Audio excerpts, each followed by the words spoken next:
인사합시다. 안녕하십니까? 예, 반갑습니다. 자, 우리 29회 공인중개사 시험입니다. 29회.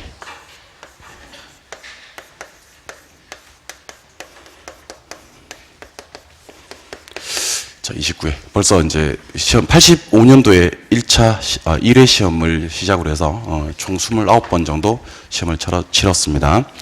첫 번째 시간은 이제 부동산학개론. 저는 부동산학개론 강의하는 이종호라고 합니다. 이종호. 만나 뵙게 돼서 반갑고요. 제 그 카페, 개인 카페에 있거든요. 다음에 카페입니다. 다음 카페. 그 부동산학개론 이종호 이렇게 치시면 제 카페에 회원 가입하실 수 있고요. 그냥 부동산학개론만 치셔도 연관 검색어에 이종호가 뜹니다. 그 네이버 오늘 한번 숙제입니다. 한번 해보세요. 예. 네이버에 부동산학개론 치고 엔터 치면 연관 검색어에 다음에도 제가 제일 먼저 뜨니까 그 부동산학개론 이종호 이렇게 치셔가지고 카페 회원 가입하시고 가입만 하시면 돼요. 그러면 자동으로 이제 등록되시니까 그 부동산학 관련돼서 자료라든지 아니면 추가적으로 강의 들으시거나 이럴 때는 카페 활용하시면 좋습니다. 자, 그러면 지금부터 이제 29회 공인중개사 시험 대비 오리엔테이션을 시작해 보도록 하겠습니다. 우리 이제 1년 농사를 지금부터 지으시게 될 건데 공부는 그 양도 중요하지만 공부를 어떻게 할 거냐, 질, 그러니까 공부하는 방향, 속도도 중요하지만 방향이 상당히 중요합니다. 어떤 방향으로 공부를 하시느냐가 중요하니까 그 방향에 대해서 전반적인 얘기를 좀 드리고 가도록 하겠습니다. 간혹 이제 그 수업만 열심히 들으시고 이 방향 설정이 제대로 안 돼 계신 분들이 많으신데 그런 분들은 공부를 많이 하셔도 사실 이 시험에서 합격을 못하는 경우도 있습니다. 그러니까 왜 그 어떤 정보를 갖고 계신지는 모르겠지만 주변에 아마 뭐 공인중개사 공부하려고 처음에 마음을 먹었을 때는 어떤 식으로 공부하면 좋겠느냐, 뭐 합격자들의 어떤 이야기라든지, 그죠? 아니면 주변에 이 관계되는 사람들의 얘기를 많이 들어보셨을 텐데요. 어떤 사람들은 공인중개사 시험이 어렵다고 얘기하는 경우도 있을 거고요, 그죠? 어떤 사람들은 뭐 쉽게 뭐 1년 정도 시간 투자하면 쉽게 딸 수 있다라는 얘기를 하는 분도 계실 겁니다. 제 생각에는 전자, 중개사 시험이 어렵다 하신 분들은 아마도 방향을 제대로 설정하지 못한 채로 공부를 시작하신 분들이 아닌가라는 생각이 들고요. 쉽게 자격증 딸 수 있다 하는 분들은 아마 방향 설정을 잘 하셔서 공부를 하신 게 아닌가 하는 생각을 해보게 됩니다. 그만큼 이 속도보다는 방향적인 측면에서 여러분들이 어떻게 공부를 하시느냐가 이 시험의 승부를 가를 수 있다 하는 생각을 하셔야 됩니다. 그래서 오늘 요 동영상 들으시는 분들은 출력하셔서 오리엔테이션 자료를 1페이지를 한번 꺼내 보시기 바랍니다. 제가 4가지로 자료 구성을 했습니다. 첫 번째는 공인중개사 시험, 어떤 시험인지. 두 번째는 여러분들이 가장 궁금해하시는 것 중에 하나가 역대 합격률이 되겠죠. 합격률이 몇 프로 정도 되느냐. 세 번째는 이제 우리가 1년 동안 공부를 할 건데 어떤 교육과정, 커리큘럼을 가지고 공부가 진행이 되고 이 커리큘럼의 구체적인 세부사항은 어떤 거냐.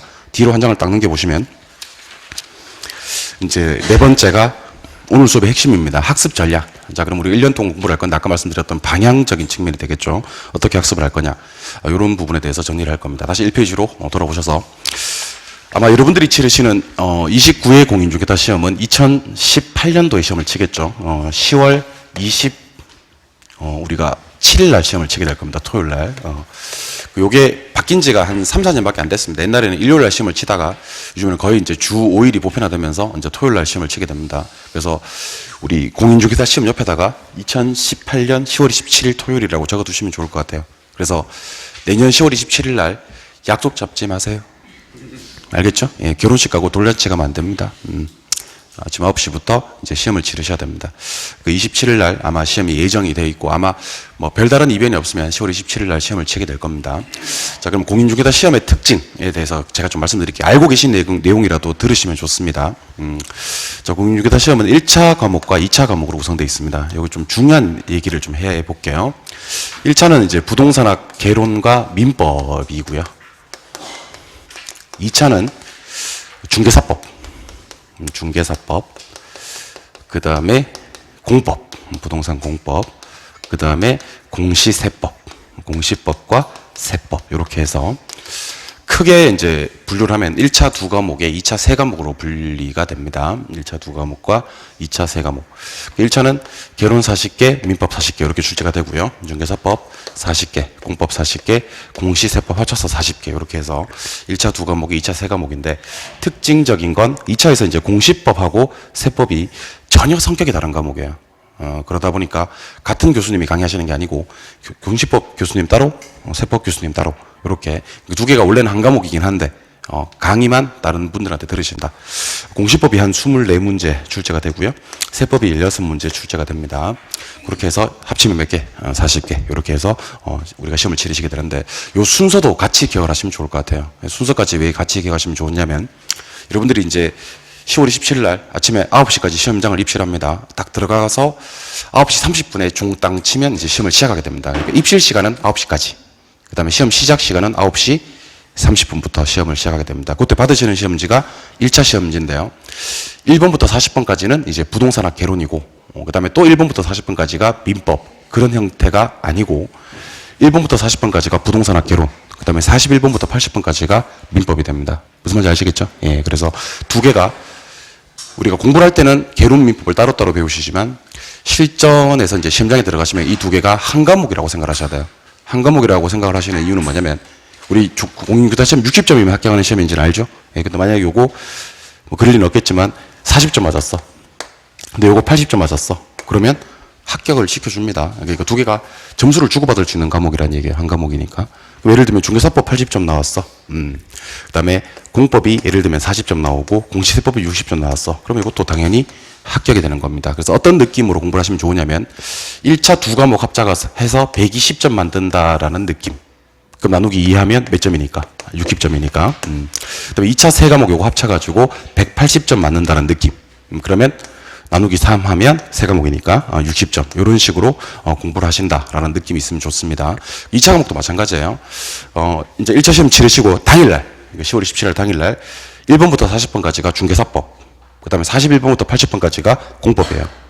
그리고 예전에는 81번부터 120번까지가 공시세법을 한 번에 쳤었는데, 그러니까 올해부터입니다. 그러니까 올해 치르셨던 10월 28일 시험, 그러니까 28회 공인중개사 시험부터 요거 시험 한번 치고 100분, 그리고 좀 쉬었다가 요 시험을 갖다가 또 50분 동안 시험을 치르게 됩니다. 그러니까 2차 과목 같은 경우는 150분을 한 번에 시험 치기에 너무 길다라는 그런 지적 때문에 요거 100분, 요거 50분 이렇게 따로따로 시험을 친다. 그래서 거기 1번에 보시면 공인중개사 시험 1차 과목은 부동산학 개론과 민법 및 미사특별법 요렇게는 그냥 100분 동안 80문항을 시험을 치고 2차 과목 같은 경우는 공인중개사법 실무, 그 다음에 공법을 한 번에 시험을 치르고 2교시 해서 공시세법을 또 50분 동안 시험을 치른다. 결국 여러분들 시험장에서 시험 치르는 시간이 오전 9시에 들어가서 동차를 기준으로 해서는 오후 4시까지 시험을 치르시게 됩니다. 중간에 쉬는 시간도 한번 확인해 보시면 좋을 것 같아요.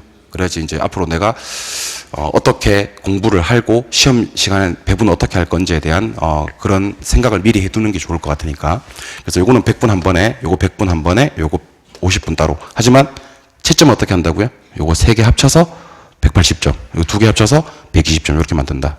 그리고 특징이 10월 27일 날이 시험이 시행하는 날짜 아닙니까? 그죠? 시행을 치르시게 되는데 요때 시행되는 10월 27일 날 법령을 기준으로 시험을 치게 됩니다. 그 밑에 당구장 표시가 그런 얘기입니다.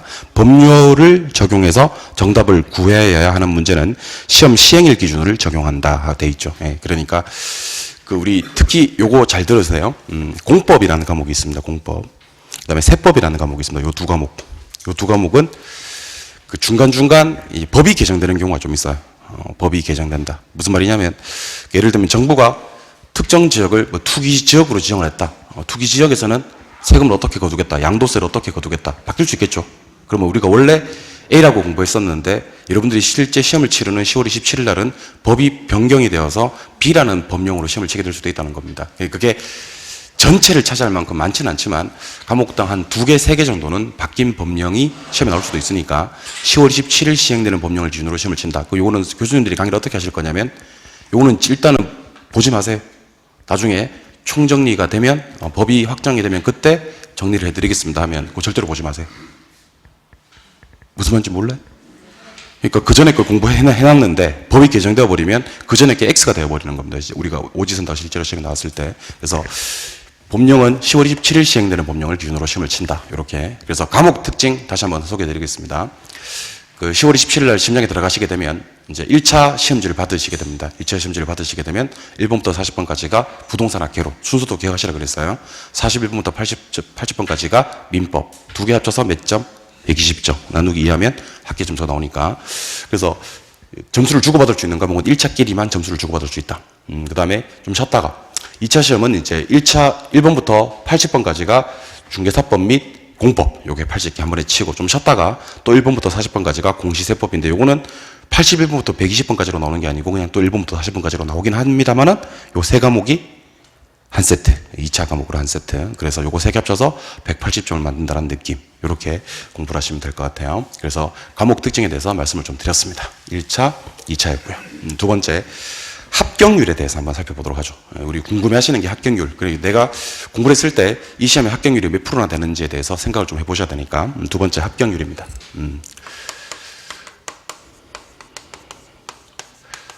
합격률은 최저부터 잡아볼게요. 최저 15%. 최저 15%. 그 최대 한 30% 정도. 그래서 보시면 그전 합격률은 크게 의미가 없고요. 한 21회 정도부터 합격률을 보시면 돼요. 그래서 보시면 26%, 22%, 14%, 22%, 18%, 25%, 22, 25, 22, 19, 그다음에 27, 25, 26, 31 이렇게 합격률이 구성이 되고 있죠. 최근 합격률을 보면 한 25%에서 최근입니다. 25%에서 한 30% 정도 합격률이 나오고 있습니다. 그러니까 산술적으로 그냥 우리 30% 한번 잡아볼게요. 30%. 30%.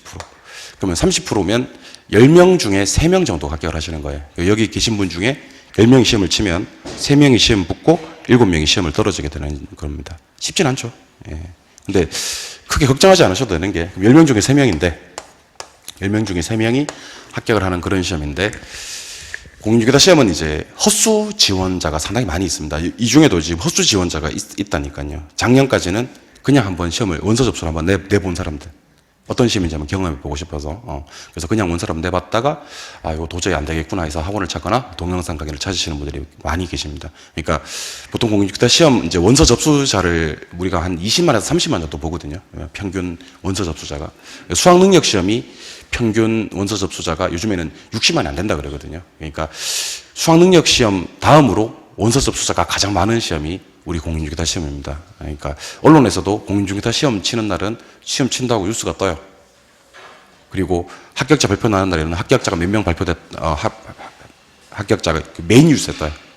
그러니까 공인중개사 이번에 합격률이 몇 프로고 몇 명 정도 합격을 했다. 이렇게 뉴스가 뜹니다, 실제로. 그러니까 그만큼 큰 시험입니다, 우리 시험이. 근데 그 한 20만 명 정도 원서 접수를 한다면 그 중에서 학원을 나와서 정상적으로 공부하시는 인원들은 약 한 5만 명 정도. 그러니까 그 중에서 한 4분의 1 정도만 정상적으로 공부를 하시는 분들이고 나머지 15만 명 정도의 수험생들은 거의 헛수 지원자들이 많이 있습니다. 그래서 실제 우리 학원을 열심히 다니신 분들이나 아니면 동영상으로 열심히 강의를 거의 안 빠지고 열심히 따라오신 분들은 합격률이 한 50에서 많게는 한 70%까지도 합격을 합니다. 특히 나중에 한번 말씀드리겠습니다만은 2차만 합격하시는 분들은 합격률이 70%가 넘어요.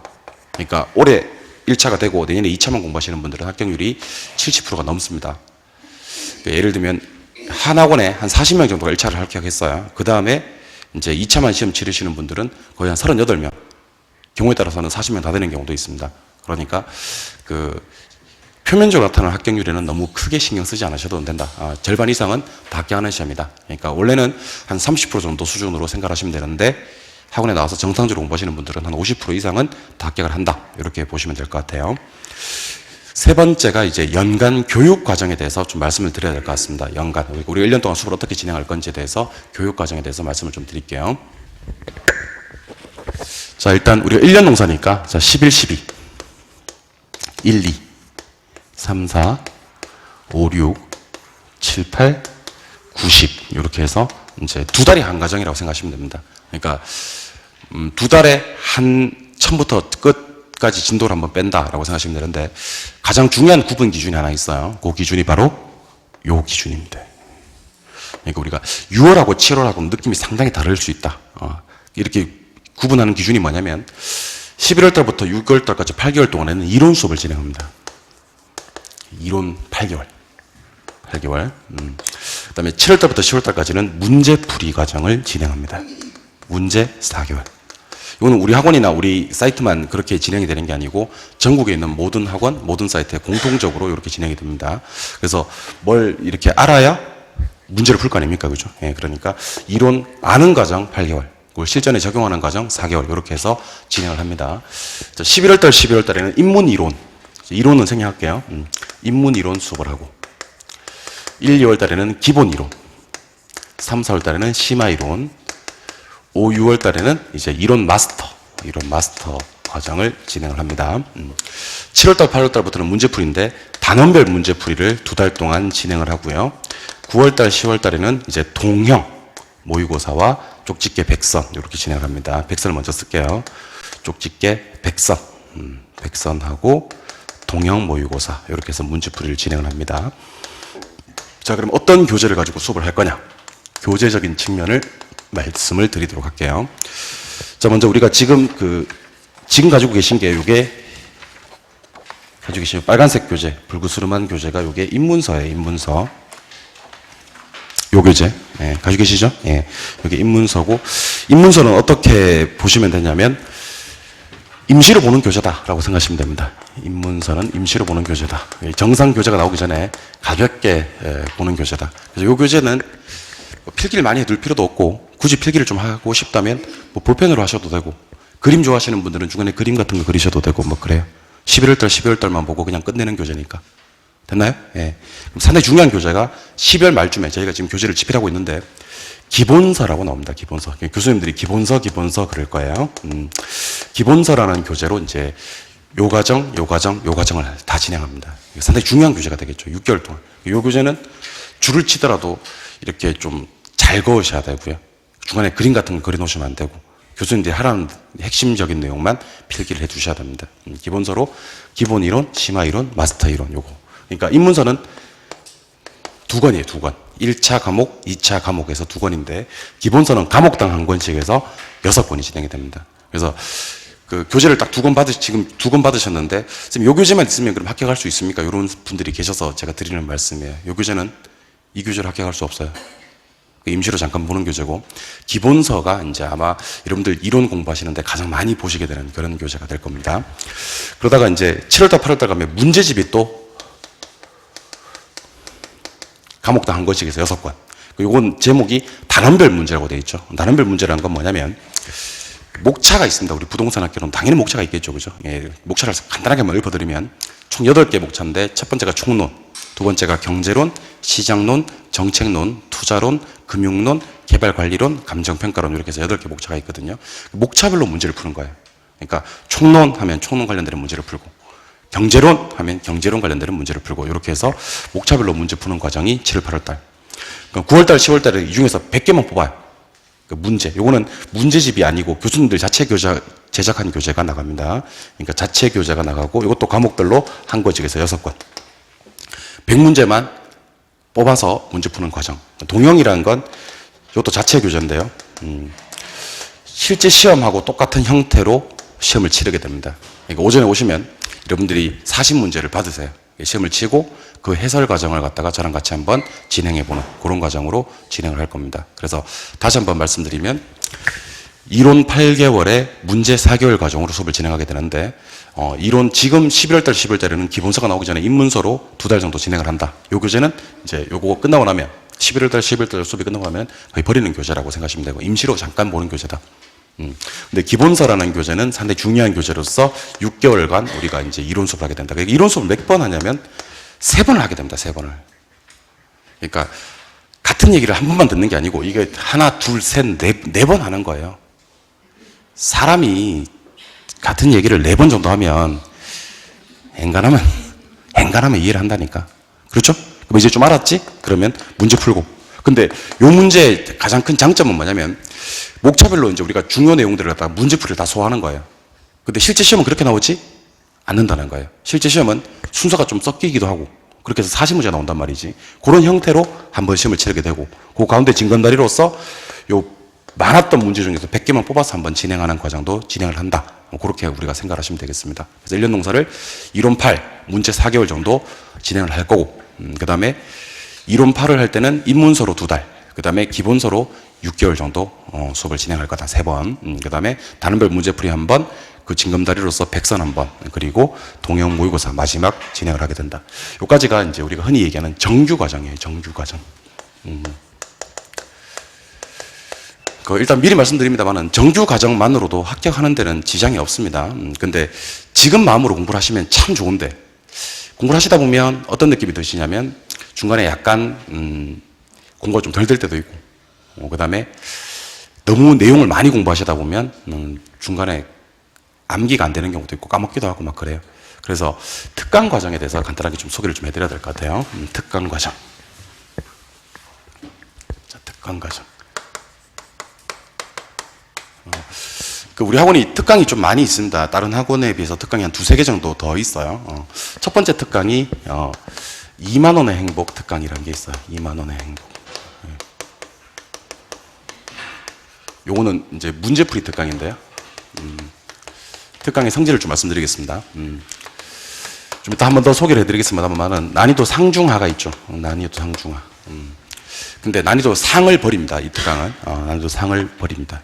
그리고 중과 하와 관련되는 문제를 진행을 할 거고, 언제 진행을 하냐면 2월 달 정도에 진행을 할 겁니다. 실제로 제가 아까 언제 문제풀이 진행한다 그랬냐면 7월 달에 문제풀이 진행한다 그랬잖아요. 그죠? 예, 그런데 7월 달에 막상 문제풀이 들어가시게 되면 그동안 알고 있었던 게 문제로 잘 안 풀리는 경우가 있을 수 있다는 거예요.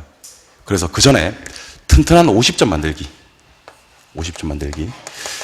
시험을 치다 보면 어떤 분들은 컨디션 좋을 때는 점수가 한 60점, 70점씩 나오고, 컨디션 나쁠 때는 40점, 30점밖에 안 나오고 이런 경우도 있다는 말이에요. 실제로 그래요. 같은 사람이 똑같은 지식으로 시험을 치는데도 점수 편차가 막 20-30점씩 왔다 갔다 하는 경우가 있어요. 그럼 아마도 자기 공부했던 데서 많은 문제가 출제가 되면 점수가 잘 나오는 것 같고요. 공부 덜 했던 부분에서 문제가 많이 나오면 점수 덜 나오는 경우도 있고 그런 것 같아요. 근데 그게 결코 자격시험에서는 좋은 공부가 아닐 수 있다는 겁니다.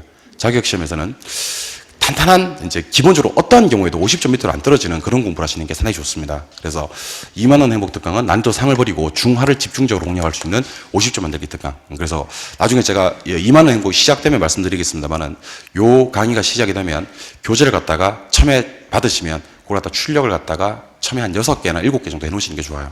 그래서 2월 달부터 시작해서 2월 달에도 한번 풀어보고, 3월 달에도 한번 풀어보고, 4월 달에도 한번 풀어보고, 5월 달에도 한번 풀어보고. 그러니까 깨끗한 상태에서 계속 한번 풀어보시는 거지.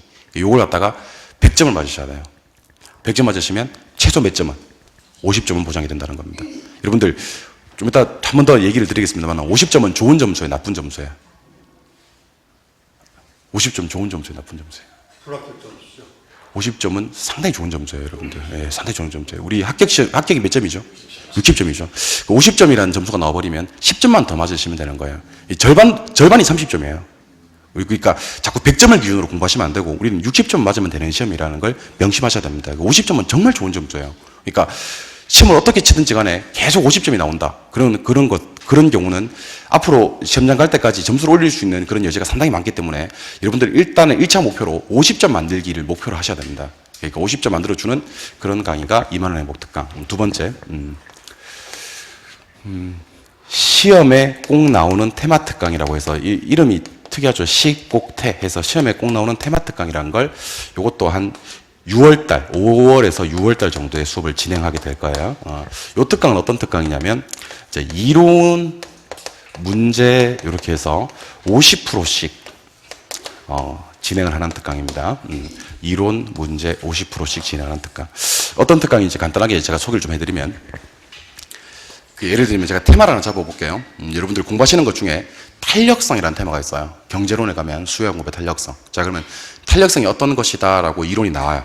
그리고 그 밑에 뭐가 나오냐면 이와 관련되는 문제가 나오는 겁니다. 그러니까 이론 바로 밑에 뭐가 나온다? 문제가 나오는 거예요. 그래서 이론을 배웁니다. 배우고 바로 문제를 풀이하는 과정입니다. 상당히 중요한 과정이죠, 이 과정이. 그러니까 여러분 생각보다 우리 공인중개사 공부하시는 분들 중에서 이렇게 물어보면 다 알아요. 이렇게 제 질문 드립니다. 이렇게 이건 뭐예요? 그러면 O입니까 X입니까? 그러면 O. O입니까 X입니까? 그러면 X. 오, 잘해. 그래서 오지선다형을 실제 시험하고 똑같이 만들어도 오지선다형으로 문제를 갖다 주면 답을 못 찾아. 이런 경우 있을까요? 없을까요? 엄청나게 많습니다. 이렇게 알고는 계신데 문제로 소화를 못하는 과정.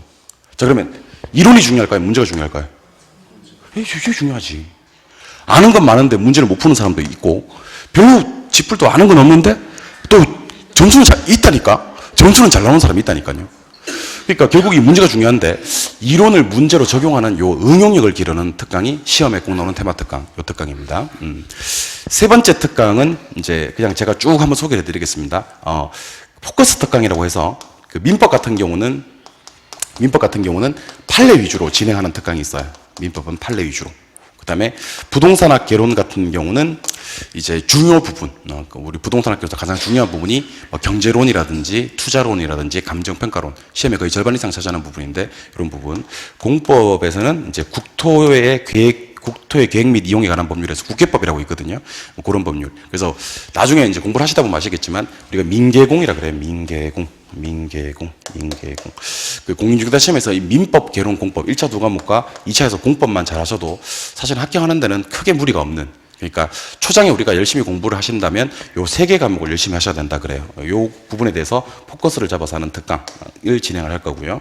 그 외에 하는 특강은 뭐 1일 특강이라고 있어요. 1일 특강은 나중에 일요일날 학원에 나오시라 그래서 그 언제부터 진행하냐면 8월달, 9월달에 진행을 합니다. 하루 만에 부동산학개론 전체를 다 보는 특강이에요. 민법도 다 보는 특강이고. 그러니까 하루에 한 과목씩 잡아서 전체를 다 보는 특강. 이렇게 해서 특강이 한 4개 정도 있다. 그 외에도 뭐 백선이라든지 그런 부분도 있지만 그거는 나중에 정규 과정에서 포함을 시켜서 우리가 진행을 했기 때문에 그렇게 보시면 됩니다. 자, 그럼 여기까지 정리 한번 해볼게요. 자, 일단 우리가 2018년이네요. 2018년 10월 27일 토요일 날 2018년 10월 20일 토요일 날 시험을 치르게 된다. 아침 9시에 시험 입실해서 9시 반부터 100분 동안 개론하고 민법을 시험을 치고 그 다음에 좀 쉬었다가 2차에 1교시, 2교시로 나뉘어진다. 2차 1교시는 중개사법하고 공법을 80문제를 치르고 100분 동안 좀 쉬었다가 그 다음에 또 1번부터 40번까지 공시세법을 시험을 치르시게 된다. 근데 채점은 요거 2개 합작해서 120점, 요거 3개 합작해서 180점을 만들면 합격할 수 있다. 그 다음에 10월 27일 현재 시행되는 법령을 기준으로 시험을 치게 된다. 그래서 중간중간 법이 개정이 되거나 그러면 교수님들이 이 부분은 개정될 예정이니까 보지 말라. 그러면 교재 내용이 중요하게 나와 있다 하더라도 X하고 안 보셨다가 마지막 총정리할 때 그때 한번 보시면 된다. 역대 합격률은 한 25%에서 30% 정도, 10명 중에 3명 정도가 되는 시험인데 정상적으로 학원 수강하시고 열심히 공부하시면 50%에서 70%까지도, 특히 2차만 하시는 분들은 그 이상도 합격률이 나오니까 이거는 뭐 정상적으로 데이터가 나와 있는 거니까 나중에 보시면 확인이 되실 거니까 너무 합격률에 걱정하지 않으셔도 되고, 수업은 이론 8개월에 문제 4개월 수업을 진행하는데 요 입문서로 2달 정도 수업을 진행하고, 요거는 2권이라 그래서요. 1차 한 권, 2차 한 권. 그다음에 기본서란 게 12월 말쯤에 나올 건데 과목별 한 권에서 총 6권. 하나, 둘, 셋, 넷, 다섯, 여섯. 성격이 다르다고 했으니까 6권 받아서 그걸로 1월 달부터 6개월 정도 이론 수업을 6개월 진행하고, 단원별 문제풀이 6권에서 2달 진행하고, 그다음에 백선, 그다음에 동형 모의고사 이렇게 해서 문제를 마무리 짓는다. 특강은 2만 원 행복 특강, 난이도 상 빼고 중하로 튼튼한 50점 만들어주고, 시험에 꼭 나오는 테마 특강식 국대 특강이라고 해서 이론으로 배웠던 것들을 문제로 적용하는 특강, 그 외에 뭐 포커스라든지 일일 특강 같은 게 있을 수 있다. 이렇게 해서 전반적인 공인중개사 시험에 대해서는 말씀을 드렸습니다. 요거 뒷장으로 한번 싹 넘겨보세요. 뒷장으로 한번 딱 넘겨보시면 이제 4번 학습 전략입니다. 요 뒷장을 갖다가 여기 여러분들 주로 공부하시는 책상에다가 딱 붙여놓으시는 거예요. 주로 공부하시는 책상에다가 뒷장을 갖다가 딱 붙여놓으시고 이걸 갖다가 계속 반복적으로 읽으시면 좋을 것 같습니다. 요거는 제가 계속 강조해서 얘기를 드릴 테니까 전반적인 학습 방향이니까 이걸 잘 들으시고 그에 맞게 공부를 해주시면 좋을 것 같습니다. 일단 학습 방법 1번 1차 과목 우선 학습. 자, 실판 보시죠. 자, 방금 제가 공인중개사 시험 1차 과목과 2차 과목이 있다 그랬는데 이게 1차 2과목이 있고 2차 이렇게 3과목이 있습니다. 그죠? 근데 1차와 2차 중에서 어떤 걸 위주로 공부를 해야 될까? 당분간 공부를 처음 이제 시작하실 때. 자, 보세요. 1차가 있고 2차가 있는데. 자, 제가 학생을 4명을 소환해 오겠습니다. 자, 잘 한번 들어보세요. 편안하게. 예, 학생 4명. 오늘 부담 갖지 말고 수업 들으시면 돼요. 자, 일단 요 A 학생은 1차 합격했고요. 2차에도 합격을 했어요. 축하할 일이죠. B 학생은 1차 합격했지만 안타깝게 2차에 불합격하셨어요. 괜찮습니다. 그럴 수도 있어요. 세상을 살다 보면. 근데 C 학생은 1차도 불합격하고 2차도 불합격했어요. 안타까운 일이죠. 근데 더 안타까운 상황이 하나 있는데 1차는 불합격하고 2차에 합격하는 경우도 있어요. 그래서 여러분들 한 30만 명이 시험장 들어갔을 때 경우의 수는 딱 요거 4개밖에 없습니다. 둘 다 되거나 한 개씩만 되거나 아니면 둘 다 떨어지거나. 자, 그러면 요 A 학생을 부르는 이름, B 학생, C 학생, D 학생을 부르는 이름들에 대해서 살펴보도록 하겠습니다. A 학생을 뭐라고 할까요? 최종 합격자라고 합니다. 최종 합격자. 요분은 그 시도지사가 발급하는 공인중개사 자격증을 취득할 수가 있습니다. 자격증 나옵니다. 그 혹시 서울특별시에 살고 계신 분들은 서울시장이 발급하는, 경기도에 살고 계시는 분들은 경기도지사가 발급하는. 그러니까 아마 내년에는 지방선거가 있기 때문에 여러분들이 자격증 받으실 때는 시도지사가 바뀌겠죠. 안 바뀔 수도 있고. 그래서 올해 자격증 따시는 분들은 서울특별시에 사시는 분들은 박원순 시장이 발급하는 자격증을 받으실 수가 있고, 경기도에 살고 계시는 분들은 남경필 지사가 발급하는 자격증을 받을 수가 있습니다. 축하할 일이죠. 자, B 학생은 1차는 합격했고 2차는 불합격했습니다. 이 사람을 우리 뭐라 부르냐면 1차 합격자라고 불러요. 1차 합격자. 저는 1차 합격자를 뭐라고 부르냐면 예비 합격자라고 불러요. 예비 합격자. 곧 합격합니다, 이 사람은. 이 사람을 왜 제가 예비 합격자로 부르는지에 대해서 알려드릴게요. 이 사람 1차 됐기 때문에 내년에는 2차 시험만 치면 됩니다. 올해 1차가 됐기 때문에 내년 2차 시험만 치면 되는데, 이 최악의 경우에도 이거는 하셔야 돼요. 이거는 여기까지 가면 안 돼. 최악의 경우에도 여기까지는 하셔야 돼요. 여기까지. 올해 이 정도는 하셔야 돼. 최악의 경우에도 이렇게 돼야 되겠지. 근데 세상 일이 그래요. 어디? 이렇게는 돼야 돼. 자, 요 사람은 한 학원에 보통 이제 한 5, 60명 정도 나와요. 1차만 합격하시고 내년 2차 합격하시는 분들이 한 5, 60명 정도 나오시는데, 요분들 같은 경우는 이제 한 50명 기준으로 봤을 때 한 45명에서 많게는 48명까지도 합격이 됩니다. 나중에 데이터가 나오니까 다 나중에 알게 됩니다. 심지어 어떤 경우에는 50명 정도 1차 시험을 치게 되면 2차 시험을 치게 되면 다 되는 경우도 많이 있습니다. 그러니까 1차만 합격을 해놓으면 2차 시험에는 거의 다 되는 이유가 뭐냐면, 이 사람들은 10월 27일 날 10월 27일 그랬죠, 제가. 예. 시험장에 들어가실 때 오전에 시험장 안 가요. 1차 시험 칠 때는. 2차 시험 칠 때만 시험장 가는 거지. 그러면 오전에 놀다가 이제 오후에 되면 이제 시험장을 들어가게 되는데, 공부하는 양이 1차가 빠졌죠. 개론 민법에 빠졌습니다. 2차만 공부하죠. 그래서 동차 공부하시는 분들에 비해서 2과목이 줄었는데도 훨씬 더 열심히 공부합니다. 이 사람들보다. 그러니까 공부해야 될 양은 적은데 실제 공부 학습량은 동차하시는 분들보다 공부를 더 많이 한다는 거예요. 왜 그럴까요? 왜 많이 할까? 이 사람들 혹시 만약에 이게 잘못돼 버리면, 2차만 시험 잘못돼 버리면 그 다음에 어떻게 해야 돼요? 다시 봐야 되지. 그러니까 거의 가정을 포기하고 그냥 공부만 해요. 2차만 하시는 분들이. 그러니까 학습량은 적은데 공부의 절대량이 많으니까 거의 다 된다는 겁니다. 그만큼 제가 나중에 한번 그런 말씀 드리겠습니다만, 공인중개사 시험에 합격하는 사람들은 어떤 사람들이 합격을 하냐면 간절함을 가지고 있는 사람들이 합격을 합니다. 머리가 좋은 사람들이 합격을 하는 게 아니고 간절한 사람들. 그래서 혹시 이 중에서 저는 올해 그냥 한번 하고 나왔어요. 그냥 돼도 되고 되면 좋고 안 되면 어쩔 수 없고, 이런 말로 공부하시는 분들은 불합격할 확률이 많습니다. 나름대로 동기부여를 계속 하셔야 됩니다. 올해 합격 안 되면 안 되게끔 주변 상황을 만들어 놓으시면 합격할 확률이 상당히 높아집니다. 근데 돼도 되고 안 돼도 되고 이런 느낌으로 공부하시는 분들은 원래는 합격해야 될 사람인데 불합격할 확률이 많다고. 이 사람들은 거의 다 된다. 예비 합격자. 이건 최종 합격자, 이거는 1차 합격자. C 학생은 누군지 알죠? 예, 이거는 최종 불합격자가 되는 거예요. 최종 불합격자. 어쩔 수 없지 한 해 더 하셔야 돼. D 학생을 뭐라 부르냐면 최종 불합격자라고 부릅니다. 최종 불합격자. 선생님, 이 사람을 2차 합격자라고 부르면 안 되나 하실 수가 있겠는데, 2차 합격자란 말이 우리 시험에는 없어요. 그러니까 제가 하고 싶은 얘기가 무슨 말인지 대충 느낌이 오셨겠지만, 1차에 합이 떠야 최종 합격자든 1차 합격자든 합격자라는 칭호를 줍니다. 1차에 불이 떠버리면 2차가 되고, 안 되고, 나발이고, 그냥 무조건 불합격자가 되는 거예요.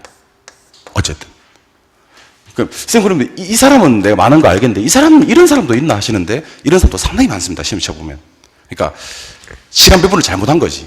1차에 좀 더 중점을 뒀어야 되는데, 그냥 마냥 열심히 공부를 한 거지. 그러니까 1차가 난이도가 조금 높게 나와버리니까 1차에 불합격을 해버리고 2차에 합격을 하는 경우가 종종 있어요. 이런 사람은 어떻게 된다고요? 최종 불합격자. 근데 여러분도 아직 경험 안 해보셨겠지만 내가 올해 1차가 불합격되고 2차 합격을 했어. 그럼 나는 어쨌든 자기 나름대로 머릿속에는 2차 합격한 사람이잖아요. 그죠? 근데 내년에 어떻게 해야 돼요? 1, 2차를 같이 공부해야 되지 않습니까? 내가 작년에 합격했던 시험을 다시 공부하는 느낌 아세요? 아니 내가 작년에 그 시험을 합격을 했어. 2차 시험을. 근데 올해 그 공부를 다시 한다고 생각해 보세요. 그 얼마나 원통하고 얼마나 그 한이 맺히는 일이겠습니까? 그러니까 전략을 잘못 세우시면 그런 일이 발생할 수도 있다는 생각을 하셔야 되는 거예요. 그러니까 아무리 강조해도 지나치지 않습니다. 일단 1차 위주로 학습을 해야 된다. 따라서 이렇게 한번 해볼까요? 자, 우리 학원 시간표를 제가 한번 쭉 써볼게요. 우리 학원 시간표. 자, 주 6일입니다. 6과목이다 보니까 월, 화, 수, 목, 금, 토 이렇게 해서 6과목이죠. 월요일날 우리 이제 학원 시간표가 세법이에요. 원래는 화요일날이 개론, 수요일날이 민법, 목요일날이 중개사법, 금요일날이 공법, 토요일날이 공시법 이렇게 해서 총 6과목입니다. 이건 학원 시간표. 동영상 들으시는 분들 시간표. 그럼 집에 가서 이제 복습 시간표. 일단 수업은 다 들으셔야 돼요. 수업은 다 들으셔야 되고. 나중에 이제 복습할 때는 어떻게 복습을 하느냐. 오전에 이제 세법 수업을 들었을 거 아닙니까? 그죠? 집에 가서 복습하실 때는 어떻게 복습을 하시냐면, 세법 복습을 하시면 돼요? 안 돼요? 세법 복습을 하시면 돼요? 안 돼요? 안 되죠. 민법 복습하셔야 돼요, 민법. 자, 그 다음에 화요일날 개론 수업 들었지 않습니까? 그죠? 그러면 그 개론 복습하세요. 수요일 민법 나왔네요. 그 민법 복습하세요. 목요일날 중개사법 수업을 했단 말이에요. 그럼 중개사법 쌤이 뭐라고 할 것 같아요? 수업을 하고 나서. 요거는 중요한 거니까 집에 가서 좀 보라고 얘기할 거야. 그럼 어떻게 한다? 한 귀로 듣고, 한 귀로 흘리고, 민법 복습하는 거야, 민법. 그 다음에 이제 토요일날 공법쌤이 공법 중요하다고 얘기할 거 아니에요, 그죠? 공법은 하세요, 공법은. 복습하시고, 여기다가 경우에 따라서는 뭐 개론이나 민법을 추가하셔서 공부하셔도 괜찮다. 그 다음에 공시법 수업을 했으면 또 요거 민법, 공시법 중에서 등기법 정도는 복습. 공시법이 등기법하고 지적법으로 나뉘어지거든요. 예. 지적은 단순 암기가 많고요. 등기법이 조금 힘들 수 있어요. 그래서 최소 민법은 3회 이상. 최소 민법은 3회 이상 정도는 민법을 봐주시고, 개론 같은 경우는 최소 1.5 정도, 1.5 정도. 나머지 공법이나 공시법 중에서 등기법이 0.5 정도가 할애가 되면 좋겠다는 생각을 하시면 됩니다. 요걸 몇 월 달까지? 최소 4월 달까지. 좀 넉넉 잡아서 6월 달까지도 이렇게 하셔도 된다는 거. 그래서 1차 위주의 학습을 꼭 해달라는 겁니다. 1차 위주의. 그러니까 우리가 모의고사라는 걸 치거든요. 모의고사. 모의고사가 뭔지는 대충 알겠지만 지금은 배운 게 없기 때문에 모의고사를 안 치고요. 이제 내년 2018년 3월 달부터 모의고사를 치게 됩니다. 모의고사. 근데 제가 예를 한번 들어보겠습니다. 지금이 6월 달이라고 쳐봐요. 지금이 이제 2018년 6월이에요. 그래서 모의고사를 쳤어요.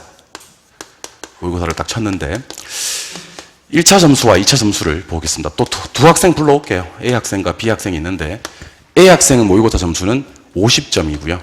2차는 30점이에요. 근데 B 학생은 모의고사 점수가 1차 40점이고 2차 40점입니다. 그럼 총점이 둘 다 이제 몇 점이냐면 80점이에요. 그죠? 예, 근데 한번 봅시다. 지금 6월이죠? 예. 우리가 이제 지금 시험 얼마 남았습니까? 라고 물으면 우리 얼마 남았다고 얘기하면 한 1년 남았죠? 이렇게 얘기를 합니다. 맞습니다. 1년 남았습니다. 지금 1년 남았어요. 1월 달쯤에 제가 물어요. 시험 얼마 남았습니까? 그러면 한 1년 남았죠? 이렇게 얘기를 합니다. 예. 콜. 한 1년 남았습니다. 3월 달쯤에 시험 얼마 남았습니까? 물어도 머릿속엔 자꾸 한 1년 정도 남은 것 같아요. 좋습니다. 그까지도 1년 남았습니다. 근데 5월, 6월 달 돼서 시험 얼마 남았습니까? 그러면 갑자기 1년 남은 시험이 3, 4개월 앞으로 훅 들어와요. 어떻게 들어온다고요? 훅. 그러니까 내 머릿속에는 계속 1년 동안 시험이 남아있다고 생각을 했었는데 갑자기 3, 4월 달, 6월 달 정도 돼버리면 3, 4개월 앞으로 훅 다가온다고요. 근데 B 학생을 봅시다. 1차 40점이죠. 어때요? 불안하죠. 그러면 2차는 40점. 1차 40점, 2차 40점. 그러면 2차 포기해버립니다. 2차 포기해버리고 1차로 전환해버립니다. 이게 이제 1차 포기, 2차 포기자가 속출하는 겁니다. 요때. 딱 6월달 시점에. 그러니까 어떻게 생각하시면 좋으냐면, 한번 생각해보세요. 11, 12, 1, 2, 3, 4, 5, 6. 8개월 동안 1, 2차를 같이 공부하다가, 갑자기 모의고사 점수 보고, 2차 안 되겠다. 1차만 해야 되겠다. 하는 생각을 하는 겁니다. 학원을 6일 나오다가, 갑자기 이틀밖에 안 나오는 거죠. 집에다가는 뭐라고 얘기를 하냐면, 내가 너무 정보가 없었네. 원래 이 공부가 1년 만에 될 수 있는 시험이 아니었다네. 알고 보니까. 그래서 올해 1차 안정적으로 가고 내년에 2차 가야 되겠다. 그럴 것 같으면 진작 1차만 하지. 8개월 동안 1차를 같이 하다가 이런 일이 발생한다는 겁니다. 근데 A 학생 총점은 80점은 똑같은데 보세요. 50점. 제가 아까 그랬잖아요. 50점이 좋은 점수라고 나쁜 점수라고. 상당히 좋은 점수라고 그랬잖아요. 60점 맞으면 합격하는 시험에서 50점이면 상당히 좋은 점수라고 그랬습니다. 이 사람은 2차 지금 30점이지만 1차는 조금만 더 노력하고 이때부터 본격적으로 2차 공부를 할 수 있게 된다는 겁니다. 그래서 그러면 6월달부터 열심히 노력해도 2차 합격할 수 있나? 예, 합격할 수 있습니다. 물론 1차처럼 안정적으로 합격을 뭐 할 수는 없겠지만 2차는 이렇게 해서 합격을 하는 게 동차격생들의 대부분 하는 공부 방법이라는 걸 기억하셔야 돼요. 그래서 최대한 그게 제가 매달 이렇게 얘기하기도 힘들지만 최대한 여러분들이 1차를 갖다가 빨리 정상궤도에 올려놓으셔야 된다. 최소 절반 이상은 맞출 수 있는 공부를 하셔야 된다는 거예요. 그래서 일단 오전에 수업을 어떤 걸 들었든지 관계없이 수업만 대체로 들어져 있다면 30점에서 60점 만드는 거 그렇게 어렵지 않거든요. 2차 과목은 그렇게 어렵지 않아요. 그러니까 1차 과목을 최대한 빨리 50점을 만들 수 있는 공부를 하셔야 된다는 겁니다. 그래서 아까 제가 예시적으로 한번 말씀을 드렸습니다만은 일단 1차에 민법 위주로 공부를 좀 하시고 개론 같은 경우는 일단 수업 열심히 들으세요. 수업 열심히 들으시고 제가 개론 수업 시간에 암기도 일부분은 시켜드리겠습니다. 수업 시간에 그 개론 같은 경우는 여러분 오늘 제 처음 보기 때문에 잘 모르시겠지만 제가 수업 시간에 암기도 다 시켜드려요. 그러니까 개론은 너무 열심히 할 필요 없어. 그러니까 1차는 그 두 과목이긴 하지만 한 과목이라고 생각해. 무슨 과목 위주로? 민법 위주로 공부를 하세요. 개론 같은 경우는 제가 제 입으로 이런 얘기 하긴 좀 그렇지만 개론은 제가 전국에서 제일 유명한 사람이에요. 제가 진짜인데 시간이 지나면 알게 될 거예요. 전국에서 제가 제일 유명한 사람이에요. 그러니까 개론 같은 경우는 그냥 수업 시간에 열심히 들어도 60점 만드는 크게 지장이 없다. 그리고 이제 2차 과목 같은 경우는 일단은 신경을 좀 접어두고 1차 과목에 민법 위주로 공부를 하시다가 2차 과목 같은 경우는 어떻게 이제 하나씩 정리를 해 나가냐면 예를 들면 1차 위주로 공부를 했어요. 그죠? 그러면 개론하고 민법 위주로 공부를 했단 말이에요. 근데 한 5월 달쯤 되니까 한 절반 정도는 알게 되는 것 같아. 그러면 5월 달부터 공법을 한 과목 추가한다는 거지. 공법을 한 과목 추가한다는 거지. 그러면 두 과목 하다가 세 과목 하면 공부가 그렇게 많이 범위가 늘어나는 건 아니지 않습니까? 그죠? 6월달 되면 여기다가 예를 들면 뭐 공시법 정도가 추가된다는 거지. 그리고 7월달부터는 여기다가 중개사법이 추가된다는 거지. 그다가 8월달부터 여기다가 세법이 추가된다는 거지. 그러면 이제 총 6과목이 되니까. 그러니까 처음에 2개, 3개, 4개 이런 식으로 이제 단계별로 점수를 공부하는 학습량을 늘려간다라고 느낌을 가지시면 될 것 같습니다. 그러니까 예를 들면 3월달부터 점수가 나오시는 분들은 3월, 요거 4월, 요거 5월, 6월, 7월 정도 되면 이제 전 과목을 다 공부하실 수, 복습을 하실 수가 있고요. 요게 늦게 되면 늦게 될수록 마음은 점점 급해질 수밖에 없는 거지. 그래서 아까 2만 원의 행복 같은 특강을 가지고 2월달 말에 진행을 하니까 그런 특강을 가지고 일단 최대한 빨리 1차 과목을 50점 정도를 만든다 하는 느낌으로 공부를 해주시면 좋겠다 하는 생각을 하게 됩니다. 1차 과목 중요합니다. 알겠죠? 예, 그래서 오늘 당일 수업했던 걸 당일날 복습하면 된다 안 된다? 다시. 근데 이 얘기를 지금 몇 분째 하고 있는데 당일 수업했던 걸 당일날 복습하면 된다 안 된다? 안 된다. 그 얘기를 하고 있잖아 지금 내가. 자, 다시 한 번 더. 당일 수업했던 걸 당일날 복습하면 된다 안 된다? 안 된다. 일단 시간표 무시. 오전에 수업은 열심히 들으셔야 돼. 집에서 복습은 몇 차 위주로? 1차 위주로 복습을 한다. 알겠죠? 예, 그렇게 기억하시고. 두 번째. 정독보다는 다독하라 되어 있습니다. 정독보다는 다독. 찾았습니까? 예. 뭐라고 되어 있습니까? 옆에. 선, 다독, 후, 정독. 7번 보십니다. 옆에 공사 중이라서 예, 공사가 오래 끝난대요. 곧 끝나니까 좀 참아봅시다. 다독, 정독. 자, 상당히 중요한 얘기를 할 겁니다. 정리 한번 해보겠습니다. 다독, 정독인데요. 따라해 볼까요? 다독, 정독. 한번 해보세요. 다독, 정독. 자, 다독은 대충 보는 거예요. 정확하게 보는 거예요. 대충 보는 거예요. 하지만 빈도를 많이 보는 겁니다.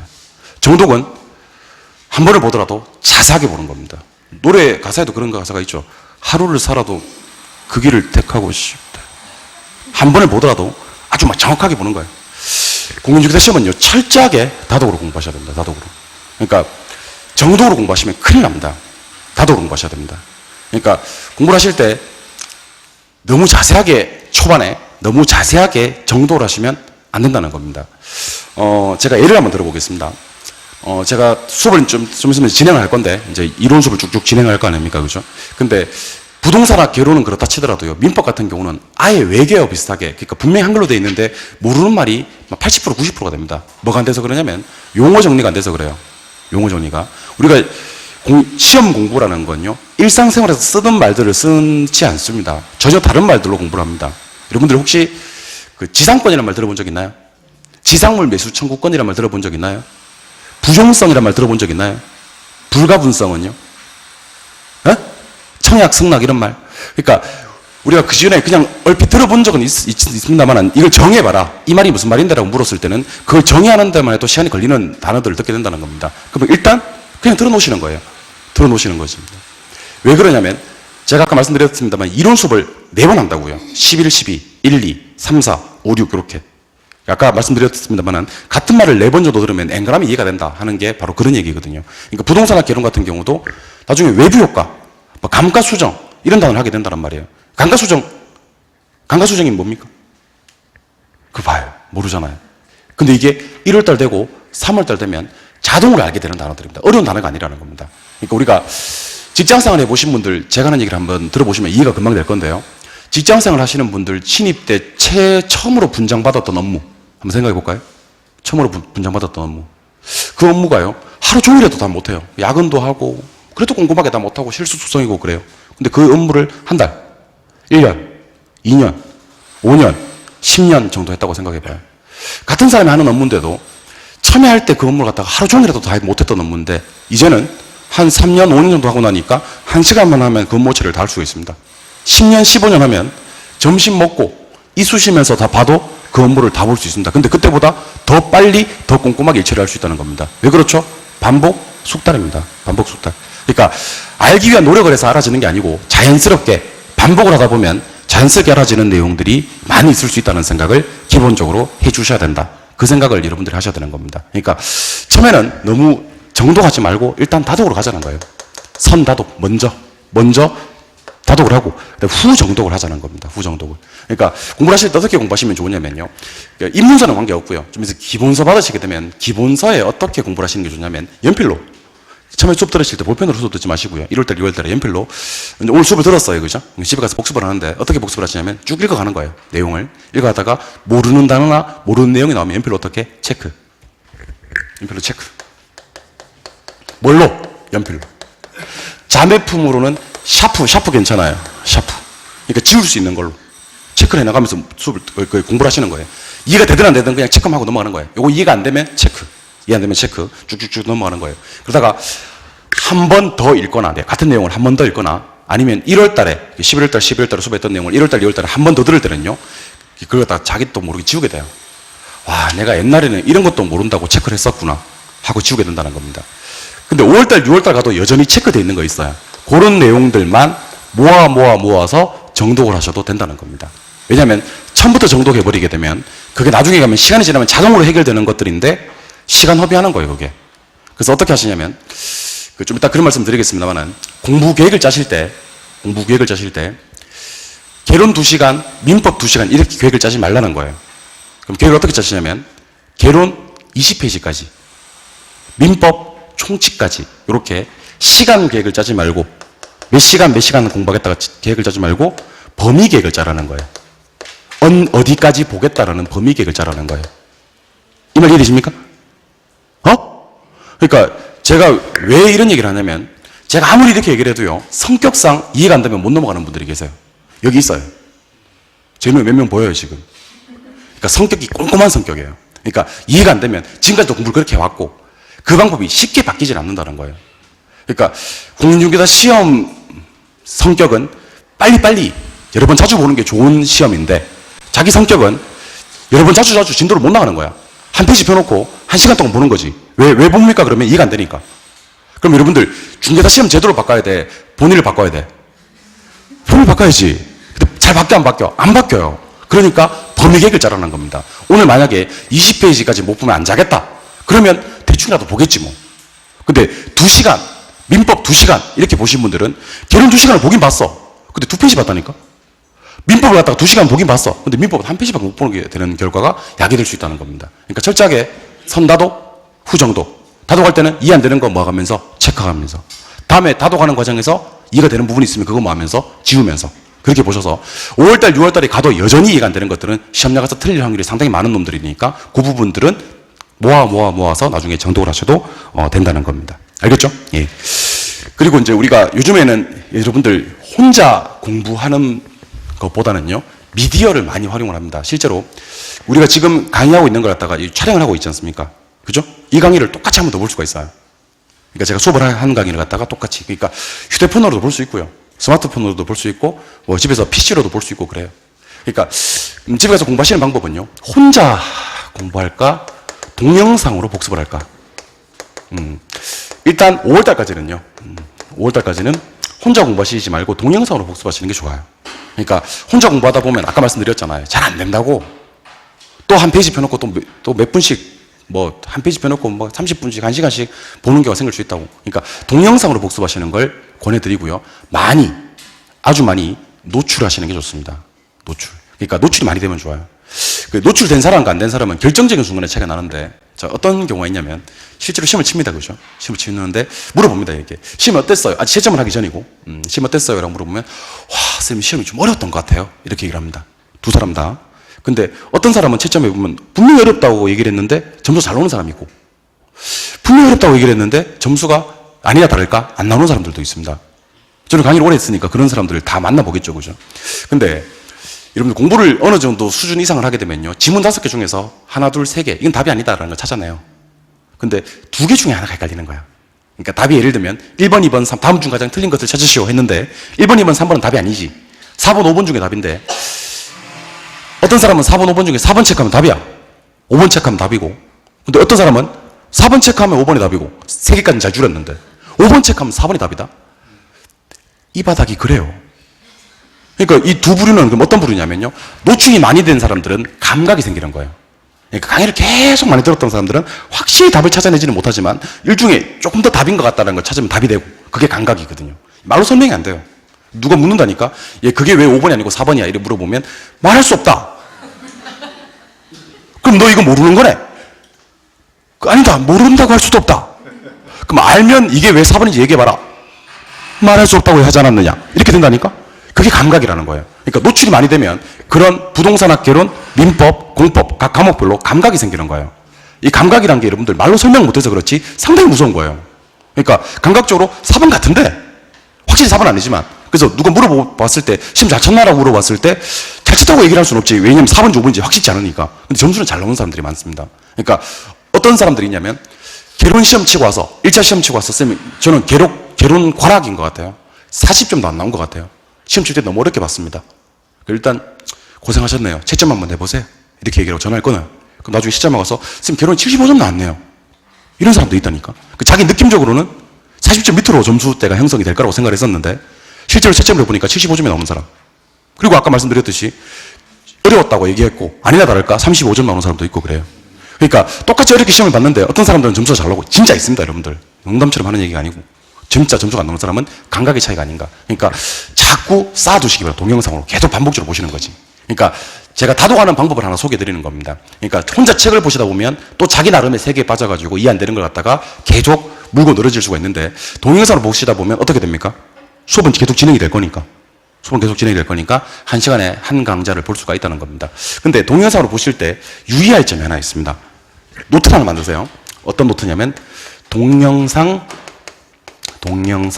복습 노트라는 걸 하나 만드세요. 그래가지고 이제 어떻게 하시냐면 과목별로 이제 우리 요즘에 그런 거 있잖아요. 왜 이렇게 포스트잇 같은 걸로 붙이는 거 있지 않습니까? 그죠? 그래서 개론을 갖다가 뭐 한 4페이지 정도? 민법 4페이지, 뭐 공법 4페이지 이런 식으로 해서 딱딱 붙여 놓으세요. 그래서 오늘 만약에 예를 들어 봅니다. 자, 11월 13일 월요일 날 자, 개론을 복습하려고 합니다. 강좌는 총 3강좌가 있네요. 1강, 2강, 3강 이렇게 있습니다. 그죠? 그거 다 떠 있으니까 강좌 표를 보면 떠 있으니까 요걸 쭉 봅니다. 그죠? 자, 강의를 보다 보면 또 이해 안 되는 거 있어 없어?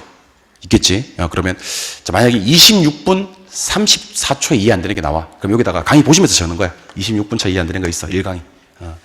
쭉 진행하다가 또 보니까 34분 차 이해 안 되는 게 있어. 그럼 34분 적습니다. 이해 안 되는 거 있다고. 그 다음에 뭐 52분 차 이해 안 되는 게 있어. 13분 차. 요건 이해 안 되는 게 맞네. 15분 차, 17분 차, 23분 차, 25분 차 이런 식으로 쭉쭉쭉 적어가는 겁니다. 그러니까 동영상 강의를 보시다 보면 이제 이렇게 마우스로 화면 위에다 손을 딱 갖다 대면요. 요런 표시가 있어요.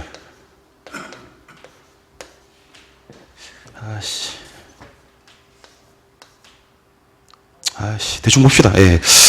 그러면 강의 동영상 뜨는 화면 제 하단부에 보시면 이런 표시가 있다고. 요건 뭐죠? 뒤로 감기, 뒤로 감기. 요거는요? 앞으로 감기. 요게 제일 중요한 거죠. 요건 뭐예요? 일시정지예요. 이 버튼을 갖다가 절대로 누르지 않는 걸로 합시다. 이 버튼을. 그러니까 이 버튼을 누르는 순간 또 뭐가 되는 거예요? 정독되는 거예요. 그러니까 동영상 강의를 들을 때도 내가 동영상 강의를 많이 노출하라고 분명히 얘기를 했는데 자기도 모르게 동영상 듣다가 방금 했는 말이 무슨 말이지 하고 일시정지 버튼을 누른다니까. 그럼 이것도 복습이 어떻게 되냐면 1시간짜리 강의 듣는데 2시간, 3시간을 들어야 된다는 거지. 그럼 아까 제가 말씀드렸던 거랑 어긋나잖아. 무슨 말인지 몰라요? 그러니까 혹시 저기 컴퓨터 들으시는 화면에 일시정지 버튼이 보이시는 부분이 있으면 그걸 갖다가 테이프로 이렇게 가리시든지 아니면 그 부분 칼로 파버리시든지 그렇게 안 보이게 해서 강의는 무조건 플레이가 진행이 되게. 그리고 복습 노트에다가 이해 안 됐던 부분을 갖다가 체크. 아까 말씀드렸던 게 그거예요. 체크를 자꾸 해나가는 거지. 그래서 이거 갖다가 제가 한번 만들어 오시면 제가 한번 점검을 해드릴게요. 동영상 노트 만들었습니다 하고 점검 같이 오시면 제가 제 강의 없는 날도 학원에 와 있을 테니까 오시면 제가 이건 요렇게 한번 만들어 보세요 라고 제가 정리를 좀 해드릴게요. 요까지 일단 3번 정말 중요한 얘기인데 좀 이따 하도록 하고요. 일단 다시 한번 말씀드리겠습니다. 1차, 2차 중에서 몇 차 과목 먼저 공부하시라고요? 일단 최소 한 3월 달까지 1차를 50점 만들어 주시면 제일 좋아요. 그래서 중간에 문제풀이 특강을 꼭 한번 활용해 주시면 좋을 것 같고요. 2차는 1차 과목이 어느 정도 완성이 된 시점에서 공부를 해 나가는 게 좋다. 그러니까 월을 정하지 마시고요. 일단 지금부터도 너무 열심히 공부할 필요는 없지만 좀 애매한 얘기가 될 수도 있겠지만 너무 열심히 초반부터 너무 열심히 공부할 필요는 없지만 그렇다고 너무 느긋하게 너무 슬로우하게 공부하시지는 말아주셨으면 좋겠다. 최대한 1차를 합격계도 50점 가까이는 올려놓자. 당일 수업했던 내용을 당일 복습하지 마시고 일단 1차 위주로 복습을 해달라라는 얘기. 두 번째는 정독 위주로, 다독 위주로. 다독 위주로. 다독하시고 이해 안 되는 부분은 뭐 하면서 체크하면서 혼자 공부하기보다는 뭐 하면서 동영상으로 그냥 틀어놓는 거예요. 그러니까 저는 이렇게 했으면 좋겠습니다. 요즘에는 mp3로 다운받을 수도 있거든요. 강좌를. mp3로 다운받을 수도 있고 그다음에 휴대폰으로 계속 강의자를 볼 수도 있어요. 그러니까 오늘부터 집에 가시는 길에도 귀에 꽂고 가시고 그다음에 집에서도 설거지하면서도 틀어놓으시고 강의를 갖다가 TV하고 같이 틀어놓으세요. 계속 듣는 거예요. 그냥 계속 듣는 거예요. 그럼 뭐가 생긴다고요? 감각이 생긴다고요. 이 감각이 생기면 감각은 정말 무서워요. 이게 노출이 많이 되다 보면 감각이 생긴다고요. 감각이 생기면 찍으면 무조건 맞아. 확실히 답이 뭔지는 몰라도 그런 문제가 시험장에 가면 상당히 많습니다. 확실히 알고 답 체크하는 것보다는 개수가 더 많을 수 있다는 거. 감각적으로 체크하는 게.